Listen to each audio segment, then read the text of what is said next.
दोस्तों आज मैं फिर आपके लिए धमाकेदार एक्शन फिल्म लेकर आया हूँ। आप चैनल को सब्सक्राइब करके बेल आइकन पे क्लिक कर लीजिए जिससे मेरी वीडियो आप तक पहुँच सके। तो बिना टाइम पास किए वीडियो की शुरुआत करते हैं। दो स्नाइपर घने कैमोफ्लाज में छिपकर प्रांगण में गिरे अपने साथियों को कवर दे रहे होते हैं। अंदर 10 लोगों की एक एलिट टीम गुप्त मिशन पर है। लक्ष्य है सफेद सूट वाला बेरहम हथियार तस्कर जिसे हर हाल में जिंदा पकड़ना है। प्लान लगभग कामयाब हो ही रहा होता है कि अचानक वह सरगना हताशा में एक अजीब सा हथियार एक्टिव कर देता है। कुछ कमांडो उस अज्ञात हथियार की चपेट में आते हैं। उनके शरीर के 7 छिद्रों से खून बहने लगता है और वे पल भर में ढेर हो जाते हैं। 12 लोगों की टुकड़ी देखते ही देखते आधी रह जाती है और ऊपर से आर्म्स डीलर की मिलिशिया गेट तोड़कर अंदर घुस पड़ती है। सवाल यह है कि बचे हुए 6 ऑपरेटर्स अब बाजी पलट पाएंगे या यही मौत का शिकार हो जाएंगे। कहानी इसके 2 दिन पहले की वीरान रेगिस्तानी लोकेशन पर लौटती है जहां स्नाइपर ब्रैंडन बेकट की मुलाकात लेफ्टिनेंट कर्नल मोडिस से होती है। बेकट को एक स्पेशल फ्लाइट से ताबड़तोड़ यहां लाया गया था, लेकिन उसे न मिशन का अंदाजा है न देश का। मोडिस बस इतना कहता है, मेरे साथ चलो। तभी एक गाड़ी से 2 और लोग उतरते हैं। औरत का नाम है नादिया और उसके साथ खड़ा ऑपरेटर है नोवा। मोडिस रास्ते में चलते चलते दोनों नए चेहरों से बेकट की मुलाकात करवाता है और तब जाकर उसे पता चलता है कि वो कोस्टा वर्डे नाम के देश में खड़ा है। थोड़ी औपचारिक बातों के बाद सब लोग बेस की तरफ लौटने के लिए गाड़ी में बैठते हैं। रास्ते में नोवा अपनी कहानी खोलता है। उसका मामा रोमन, जिसने लोगों के दर्द और गुस्से का फायदा उठाकर खुद को प्रधानमंत्री बना लिया, बाद में उसी देश को सबसे ऊंची बोली लगाने वालों के हाथ बेचने लगा, जिनमें से एक है खूंखार हथियार तस्कर कोवलेव और प्राइम मिनिस्टर के बीच डील साफ है। कोवलेव उसकी प्राइवेट फौज को हथियार देगा, बदले में उसे खुली छूट मिलेगी कि वो जैसा चाहे वैसा हथियार बना और बेच सके। इसी अन्याय को खत्म करने के लिए नोवा ने फीनिक्स नाम के रेजिस्टेंस ग्रुप को ज्वाइन किया है ताकि एक दिन कोवालेव को अदालत के कटघरे तक खींच सके। फीनिक्स वालों ने कोवालेव के ठिकाने को लोकेट कर वहां सैटेलाइट नजर भी लगा दी है। आमतौर पर वो हर क्वार्टर में एक बार यहाँ आता है जब वो पीएम की फौज के लिए नए हथियार लेकर खुद निरीक्षण करता है। लेकिन 2 रात पहले नोवा ने देखा कि एक हेलीकॉप्टर उसी आंगन में उतरा और वहां से तेज हीट सिग्नेचर उठा। मतलब कोई बड़ा खेल अब होने वाला है। इसीलिए 48 घंटे के अंदर अंदर दुश्मन के ऑपरेशन बेस पर धावा बोलने का फैसला हो जाता है। इलाका पहले ही रिकॉन किया जा चुका है। अब ब्रैंडन बेकेट का काम बस इतना है कि सही वक्त पर निशाना साधकर ट्रिगर दबाए। इसके बाद सब लोग कोस्टा वर्डे में मौजूद फीनिक्स मुख्यालय पहुंचते हैं, जहां बेकेट की मुलाकात अपने पुराने दोस्त एजेंट जीरो से होती है, जिसे मोदिस पहले ही उसके बारे में बता चुका था। जीरो हंसते हंसते मानता है कि दुनिया भर में उसने बहुतों को गिराया, लेकिन एक टारगेट ऐसा है जिसे आज तक नहीं ढेर कर पाया, कोवलेव। उधर मोदिस भी सालों से उसके बम धमाकों का पीछा कर रहा है। अफ्रीका से लेकर अमेरिका तक फैल चुके खून खराबे के हर निशान को जोड़ते हुए पहले से ही दुनिया भर की एजेंसियां मिलकर कोवलेव को ढूंढने की कोशिश कर रही थी। तब वो भागकर अमेरिका जा छुपा था। जीरो बताता है कि वहां ऑपरेशन चलाने के लिए उसे हर बार ढेरों फॉर्म भरकर अलग अलग विभागों से परमिशन लेनी पड़ती थी। जब तक मंजूरी आती कोवालेव हवा हो चुका होता। लगभग 1 महीने पहले नोवा ने पता लगाया कि कोवालेव का पर्सनल वेपन डिजाइनर मैक कोस्टा वर्डे में एक्टिव है। जीरो के मुताबिक नोवा सचमुच जीनियस है। उसने पैसों का ट्रेल पकड़कर देखा कि प्राइम मिनिस्टर की शेल कंपनी डार्क वेब के जरिए कोवालेव को पेमेंट भेज रही है और उसी मनी ट्रेल को फॉलो करते करते वो सीधे कोवालेव और मैक दोनों तक पहुंच गया। फिर नोवा ने मोडिस से संपर्क किया और इस तरह ये पूरा ऑपरेशन बना। मोडिस की नेशनल सिक्योरिटी ब्यूरो में इतनी पकड़ है कि वह अपने मिशन खुद चुन सकता है। वही टीम का नाम रखता है IFN, मतलब चाहे जिंदा रहें या मर जाएं, दुश्मन के सामने झुकना नहीं, मिशन हर हाल में पूरा करना है। ये टीम दुनिया भर की अलग अलग एजेंसियों से चुने गए 10 लोगों की है, जिनमें अनुकिका, जैनसन, मुसाशी और अभी अभी मिले नोवा व नादिया शामिल हैं। बाकी सदस्य बाद में ज्वाइन करेंगे। सबने स्नाइपर ब्रैंडन बेकेट का नाम पहले से सुन रखा है। बात चल ही रही होती है कि मोडिस एक और नौजवान को साथ लेकर आता है। ये है जांडी, हमारा लोकल स्नाइपर। ट्रेनिंग में इसकी कोई गोली कभी निशाने से नहीं चूकी, लेकिन असल मिशन बहुत कम किए हैं, इसलिए अभी इसे रुकी माना जाता है। असली दुश्मनों की गिनती अभी तक ज़ीरो है, वक्त कम है, टारगेट खतरनाक है और इसी प्रेशर के साथ ये खास ऑपरेशन शुरू होने वाला है। टीम अब बातों से आगे बढ़कर प्रैक्टिकल ट्रेनिंग में कूद पड़ती है। आंगन जैसा एक सिमुलेशन मॉडल तैयार किया जाता है जहां सब मिलकर कोऑर्डिनेटेड कॉम्बैट ड्रिल करते हैं, मानो असली मिशन ही चल रहा हो। आइडिया साफ है, जितना ज्यादा पसीना ट्रेनिंग में उतना कम खून मैदान में। मोडिस सबके सामने बेसिक बैटल प्लान रखता है। हमला तड़के भोर में होगा जब गार्ड थक चुके होंगे। कोर्टयार्ड में एक पुरानी एस्केप टनल है। टीम उसी के आउटलेट से अंदर घुसेगी और वाइन सेलर में बने सीक्रेट ट्रैप डोर से ऊपर निकलेगी।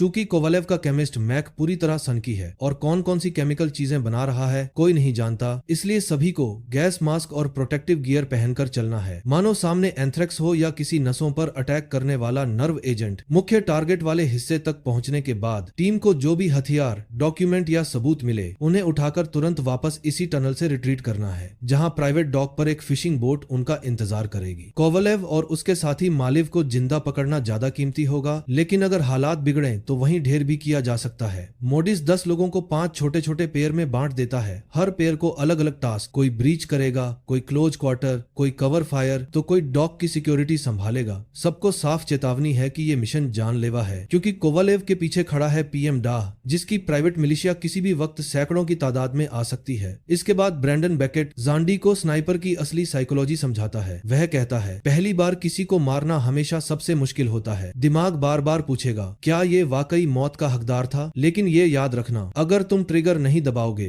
तो सामने वाला दबाएगा और या तो तुम्हें या तुम्हारे साथी को मार देगा। दिन भर की थकाने वाली ट्रेनिंग के बाद सब मिलकर मेस में डिनर करते हैं। वहीं बैठे बैठे मोडिस बड़े जोश के साथ अनुकिका की पुरानी वीरता की कहानियां सुनाता है, कैसे उसने पिछले ऑपरेशंस में नामुमकिन लगने वाले टारगेट्स को भी क्लीन तरीके से निपटाया था, ताकि बाकी सबको भी कल के असली मिशन के लिए मेंटल बूस्ट मिल सके। अनुकिका की बहादुरी की कहानी सुनाते हुए मोडिस बताता है कि जब वह सिर्फ एक पेट्रोल ऑफिसर थी तब एक गैस स्टेशन पर चाकू लेकर घूम रहे पागल आगजनी करने वाले से उसकी भिड़ंत हो गई। बिना अपनी जान की परवाह किए वह सीधे उस पर झपट पड़ी और हाथापाई में जुट गई। नतीजा ये कि उसे 11 बार चाकू मारा गया, लेकिन फिर भी उसने उस अपराधी को वहीं ढेर कर दिया। यही खबर मोडिस ने टीवी पर देखी तो तुरंत उसे ढूंढकर अपनी स्पेशल टीम में भर्ती कर लिया। डिनर के बाद जीरो देखता है कि अनुकिका टेबल पर कुछ बना रही है। पूछने पर पता चलता है कि वह अपनी छोटी बेटी के लिए ड्राइंग कर रही है। जीरो पूछता है आखिरी बार उसे कब देखा था, तो वह चुपचाप कहती है बहुत वक्त हो गया। दूसरी तरफ नोवा कंप्यूटर पर डेटा ट्रेस कर रहा है। थोड़ी झिझक के बाद बेकेट उससे कहता है कि अगर वो ये मिशन जारी रखता है तो उसका मामा जो प्रधानमंत्री है इस काम को गद्दारी समझेगा और उसकी जान पर बन आएगी। लेकिन नोवा का जवाब साफ है, मैं अपने पिता की राह पर चलना चाहता हूँ, देश और लोगों के लिए लड़ना चाहता हूँ, चाहे जो हो। प्री बैटल पेप टॉक में मोडिस पूरी टीम के सामने साफ शब्दों में कहता है, हमें हर हाल में कोवालेव को और हथियार बेचने से रोकना है ताकि बेगुनाह लोग और न मरे, भले ही इसकी कीमत हमें अपनी जान से चुकानी पड़े। इसके बाद बेकेट जांडी को बाहर ले जाकर असली टेस्ट लेने का फैसला करता है। क्या ये रुक्की पहली बार ट्रिगर दबाने की हिम्मत रखता है या नहीं। जांडी बताता है कि वह आजादी के लिए लड़ने वालों के घर से आता है। उसका दादा XJA नाम की मूवमेंट में था और 1986 में मारा गया। बाद में उसके पिता साउथ अफ्रीकन आर्मी में भर्ती हुए और वे भी जंग में शहीद हो गए। जांडी कहता है, अपने देश के लिए जान देना सबसे बड़ी शान है और मैं भी वैसी ही मौत चाहता हूँ। रात पूरी तरह उतरते उतरते दोनों स्नाइपर राइफल सेट कर लेते हैं। बेकेट दूर खड़े एक फिगर की तरफ इशारा करके जैंडी से कहता है कि वो कोवालेव के गार्ड्स में से एक है, अब उसे उसके भगवान से मिला दो। वह समझाता है कि जब तुम्हारा कमांडर तुम्हें शूट करने का आदेश दे तो उस वक्त सवाल नहीं उठाए जाते, तुम बस ट्रिगर दबाते हो क्योंकि तुम अपने लीडर पर भरोसा करते हो। टारगेट पर प्रेशर टेस्ट असल में ब्रैंडन बेकेट का जांडी के साथ खेला गया एक छोटा सा दिमागी गेम था। वो गार्ड असली नहीं, बस प्रेशर में शूटिंग की प्रैक्टिस थी। फिर भी जांडी ने हिचकते हिचकते अपना पहला ट्रिगर दबा दिया और टेस्ट पास कर लिया। इस एक्सपीरियंस के बाद उसका बेकेट के लिए रिस्पेक्ट और बढ़ जाता है, लेकिन साथ ही मन में सवाल उठता है कि इतनी स्किल और नाम होने के बाद भी बेकेट खुद इस ऑपरेशन की कमान क्यों नहीं संभाल रहा। बेकेट उसे समझाता है, ऑर्डर मानने और ऑर्डर देने में जमीन आसमान का फर्क है। जब तुम सिर्फ आदेश मानते हो तो रिस्क तुम्हारी अपनी जान तक सीमित रहता है, लेकिन जब तुम आदेश देते हो तो हर गलत फैसले की कीमत दूसरों की जान से चुकती है और हालात बिगड़ जाएं तो उनके खून का बोझ तुम्हारे सिर पर होता है। जांडी ये बात सुन तो लेता है पर आधी ही समझ पाता है। उसका तर्क है कि अगर लोग तुम्हारा भरोसा जीतकर अपनी मर्जी से तुम्हारे लिए जान दांव पर लगाते हैं तो वो उनका चुनाव है, तुम्हारा नहीं। दोनों बेस लौटकर फाइनल प्रेपरेशन में जुट जाते हैं। पूरी टीम गियर, गैस मास्क और हथियारों से लैस हो चुकी है। बेकेट खुद को भीतर से शांत रखने की कोशिश करता है क्योंकि स्नाइपर के लिए ठंडी सांस और स्थिर हाथ ही गोलियों को एक शॉट वन किल बनाते हैं। सारा सामान पैक होने के बाद काफिला गाड़ियों में बैठकर टारगेट लोकेशन की तरफ बढ़ता है और तड़के सुबह सब बिना शोर किए सीक्रेट टनल के जरिए अंदर घुस जाते हैं। बाहर पहाड़ी पर कैमोफ्लाज में लेटे बेकेट और जांडी अपने स्नाइपर स्कोप से कंपाउंड पर नजर गड़ाए हुए हैं। सामने की छत पर 2 गार्ड गश्त कर रहे हैं।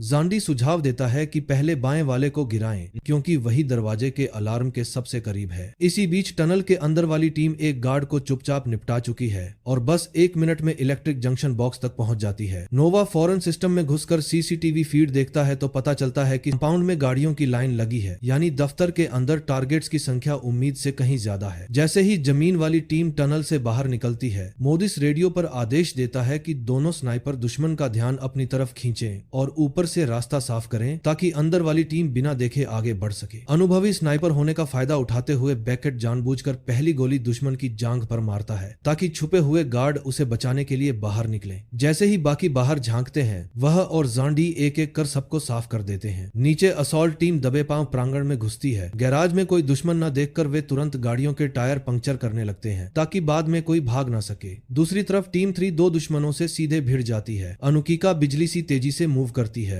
और दोनों को फटाफट गिरा देती है। फिर लोग आंगन में बने हथियार भंडार में घुसकर वहां से मजबूत पोजीशन पकड़ लेते हैं। इसी समय मोडिस अपनी टीम के साथ किचन एरिया में एक गार्ड को मार गिराता है, लेकिन दूसरा पीछे की तरफ भाग निकलता है। सब उसके पीछे भागते हैं और यह चेज सीधे उन्हें कोवलेव के कमरे तक ले आती है। कोवलेव फ्लेम थ्रोवर से बेतहाशा फायर करते हुए एक तरफ तो किटी में अलार्म बजा देता है, दूसरी तरफ प्राइम मिनिस्टर को कॉल कर ताबड़तोड़ मदद मांगता है। फिर पिछला दरवाजा खोलकर भागता है और बाहर जीरो वो उसके 2 साथियों से टकरा जाता है। वहां जबरदस्त गनफाइट शुरू हो जाती है। कुछ देर बाद मोडिस की टीम भी वहां पहुंचकर दोनों ओर से चागिट पिंसर मूवमेंट बना देती है। ऊपर पहाड़ी से बैकेट को दुश्मन स्नाइपर और उसके स्पॉटर की पोजीशन दिखाई देती है। वह फौरन जांडी को लोकेशन और हवा की रफ्तार बता देता है। कमांड मिलते ही दोनों एक साथ ट्रिगर दबाते हैं और छत पर बैठे दोनों दुश्मन एक झटके में ढेर हो जाते हैं, जिससे आंगन की टीम को खुला रास्ता मिल जाता है। उधर कमरे के अंदर कोवलेव अब भी प्राइम मिनिस्टर से बात कर रहा है। जब उसे लगता है कि स्पेशल फोर्सेस दरवाजा तोड़कर अंदर घुसने ही वाली हैं, तो वो घबराकर मेज पर रखे कपड़े को हटाता है और कोई अजीब सा डिवाइस ऑन कर देता है। पास खड़ा वैज्ञानिक ये देखकर घबरा जाता है और तुरंत उसके ट्रैजेक्टरी सेटिंग्स बदलने दौड़ पड़ता है, क्योंकि जरा सी गलती सबको उड़ा सकती है। थोड़ी ही देर में भयंकर शॉक वेव कमरे से टकराती है और उसके शांत होते ही स्पेशल फोर्स के सदस्य दरवाजा तोड़कर अंदर धावा बोल देते हैं। धुएं और धूल से पूरा कमरा भर चुका है। चारों तरफ लोग जमीन पर बिखरे पड़े हैं। आंगन वाले हथियार डिपो में बैठे दोनों ऑपरेटर्स भी शॉक वेव से नीचे गिर जाते हैं। काफी देर तक रेडियो साइलेंट रहने पर पहाड़ी पर बैठे दोनों स्नाइपर बैकेट और जांडी खुद अंदर जाने का फैसला करते हैं और धीरे धीरे प्रांगण की तरफ बढ़ते हैं। उधर कोवलेव अभी होश में ही आता है कि उसके सिर पर बंदूक की ठंडी नली टिक जाती है। सामने खड़ा है जीरो। कोवलेव फिर भी अकड़ में कहता है कि चंद मिनटों में प्रधानमंत्री की प्राइवेट मिलिशिया के 100 से ज्यादा हथियार बंद लोग यहाँ पहुंच जाएंगे और तब तक यहाँ खड़ा कोई भी जिंदा नहीं बचेगा। लेकिन मोदी पहले से ये संभावना सोच चुका होता है। उसका प्लान है कि चाहे पीएम फोर्स भेजे, उन्हें यहाँ तक पहुंचने में कम से कम 1 घंटा लगेगा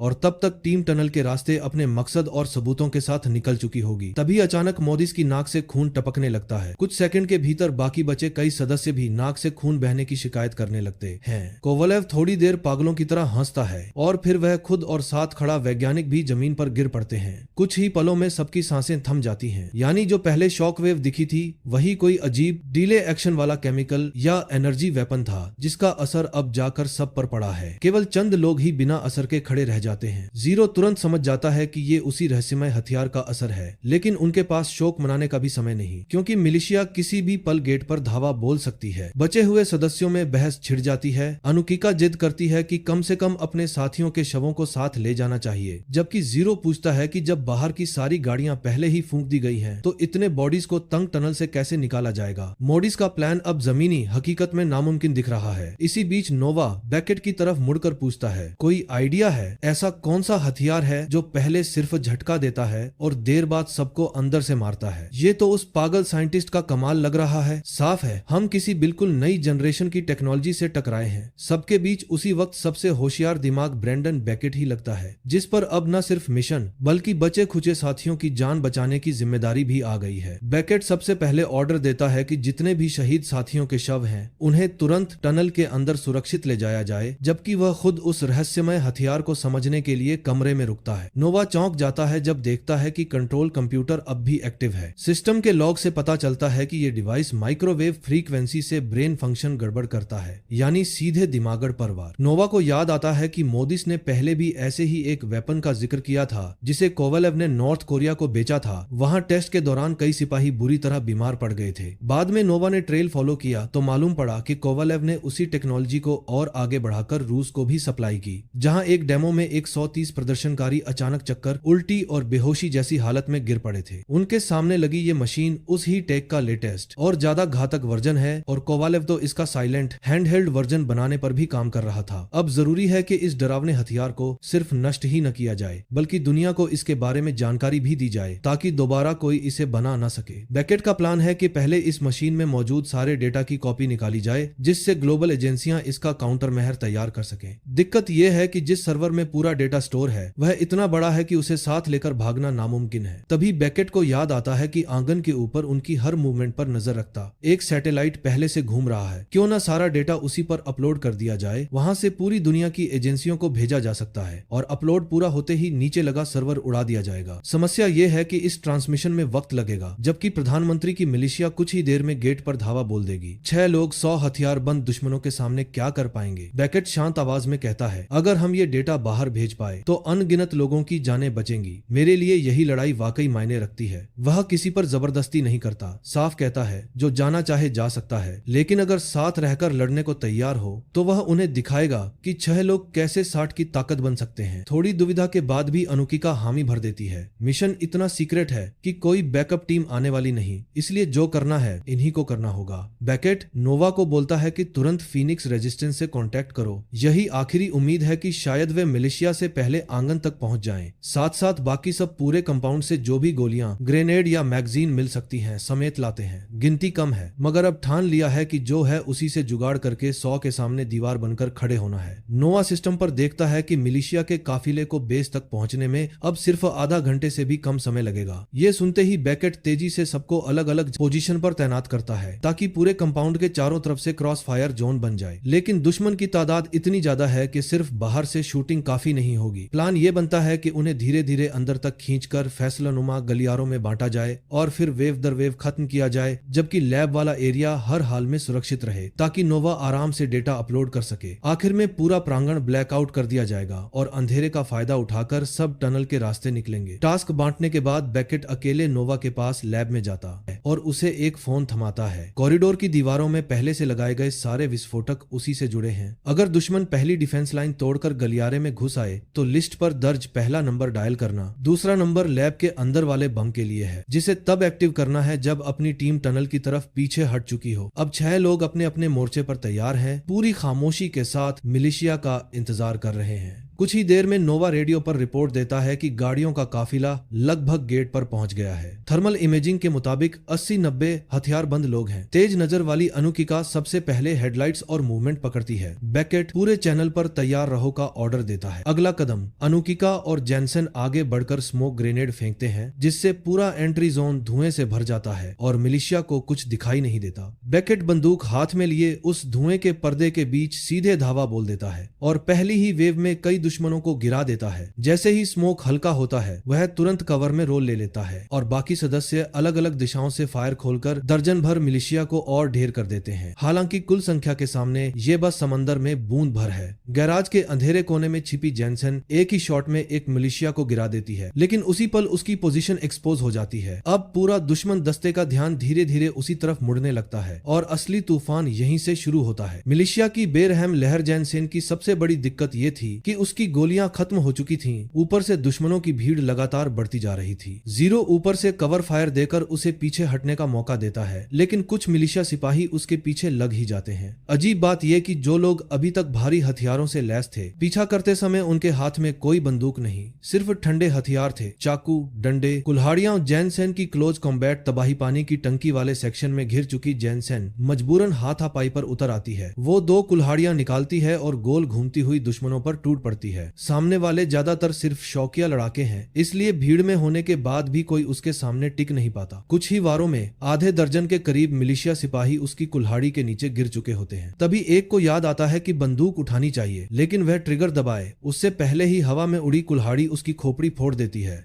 पहली किल जोन से दूसरी तरफ खिसकना। दूसरी ओर आंगन में मिलिशिया के हैवी वेजन और मशीन गनर घुस आते हैं और सबसे पहले बेकेट की पोजीशन पर फोकस करते हैं क्योंकि वही सबसे खतरनाक स्नाइपर है। अनुकिका और जीरो तुरंत साइड से फायर खोलकर बेकेट को कवर देते हैं, लेकिन कुछ ही देर में दो दुश्मन अनुकिका की लोकेशन भी पकड़ लेते हैं। अनुकिका दिखने में पीछे हटती है पर असल में उन्हें प्लान के मुताबिक कंपाउंड के अंदर दूसरे किल जोन की तरफ खींच रही होती है। जैसे ही मशीन गनर फिर से फायर लाइन में आता है, बेकेट उसे गिराने के लिए शॉट लेता है, मगर उसी वक्त दरवाजे से दुश्मनों की नई लहर अंदर टूट पड़ती है। हालात बदलते देख वो तुरंत ऑर्डर देता है कि सब लोग पीछे हटकर सेकंड किल जोन में शिफ्ट हों, जहां अगली काट लगानी है। बंदूक न होने की वजह से अनुकिका फिर से हाथापाई में उतरती है और मुड़ते ही एक महिला मिलिशिया से भिड़ जाती है। शुरुआत में बाजी उसके खिलाफ रहती है और दुश्मन का चाकू लगभग उसके सिर को भेदने ही वाला होता है, लेकिन वो पूरी ताकत से गर्दन मोड़कर वार को स्लाइड कर देती है। नतीजा बस कान पर गहरा कट। गुस्से में अनुकिका अपनी चाकू निकालती है और कुछ तगड़े कॉम्बो मूव्स के बाद उस महिला फाइटर को भी जमीन पर सुला देती है। थोड़ी ही देर में जांडी भी उसी एरिया में पहुंच जाता है और उधर बेकेट घिरते घिरते लड़ते हुए आखिरकार जीरो से फिर जुड़ता है। अब ये तीनों मिलकर दूसरे किल जोन में मिलिशिया की अगली लहर का इंतजार करने वाले हैं। जीरो एक शॉट में गैस कैनिस्टर उड़ा देता है, धमाके से धुआं और आग उठती है और मिलिशिया का रास्ता कुछ देर के लिए पूरी तरह ब्लॉक हो जाता है। इसके बाद वो और बेकेट फिर अलग अलग दिशाओं में बिखरकर दुश्मनों को अंदर की तरफ खींचते रहते हैं। उधर लैब में नोवा के अपलोड की प्रोग्रेस 91% तक पहुंच चुकी है। तभी एक महिला मिलिशिया किचन का दरवाजा तोड़कर घुसती है, लेकिन जीरो बिजली सी तेजी से उसकी गर्दन मरोड़कर वहीं ढेर कर देता है। बाहर अभी और लोग घुस्से पड़े हैं तो जीरो भी क्लोज कॉम्बैट मोड में चला जाता है। किचन से लेकर तंग कॉरिडोर तक वह सामने दिखने वाली हर चीज को हथियार बना देता है। एक के गिरते ही दूसरा दुश्मन सामने आ जाता है। जीरो एक मेज का पांव तोड़कर डंडे की तरह इस्तेमाल करता है और नए घुसे मिलिशिया को धुन डालता है। तभी पीछे से वार होता है। जीरो फौरन जमीन से पड़ा लकड़ी का टुकड़ा उठाता है, घूमकर पूरी ताकत से उसे हमलावर के शरीर में घोंप देता है और फिर उसकी राइफल उठाकर फिनिशिंग शॉट मारता है। वो सिपाही की बेल्ट से एक ग्रेनेड निकालता है, पिन खींचता है और पीछे लगी भीड़ की तरफ फेंक देता है। धमाके से कॉरिडोर के उस हिस्से में दुश्मनों का किमी चूर हो जाता है। इधर बेकेट भी अब हाथापाई में उतर चुका है। टॉप स्नाइपर होने के साथ साथ वो क्लोज क्वार्टर में भी हाथ आजमाना चाहता है। दो दुश्मनों से रिवॉल्वर छीनकर उन्हें निपटाने के बाद जैसे ही वो टीम की तरफ बढ़ता है, पीछे से राइफल बट उसके सिर पर जोर से लगता है और वह घुटनों पर आ जाता है। वो जैसे तैसे अपनी बंदूक की नली ऊपर घुमाकर फायर रोकने की कोशिश करता है। दोनों आपस में उलझ जाते हैं और बेकेट मौका देखकर दुश्मन की गन स्ट्रैप गले के चारों ओर लपेट देता है जब तक कि उसकी सांसें थम नहीं जाती। झटपट वो अपने सिर के घाव पर पट्टी बांधता है और रेडियो पर नोवा से पूछता है और कितना समय। नोवा बताता है कि अपलोड 98% पर है, पर कदमों की आवाज पास आती सुनाई दे रही है। बेकेट तुरंत कहता है पहला नंबर डायल करो। कॉरिडोर में लगे बमों की चेन एक्टिव हो जाती है। वो लैब की तरफ बढ़ने की कोशिश करता है, लेकिन दुश्मन की फायरिंग रास्ता रोक देती है। ये सुनकर जीरो भी उस दिशा में भागता है और एक ग्रेनेड फेंक कर घेराबंदी तोड़ देता है। ठीक उसी वक्त नोवा रेडियो पर खुशखबरी देता है, डेटा पूरा अपलोड हो चुका है। वो मेन पावर ऑफ बटन दबा देता है।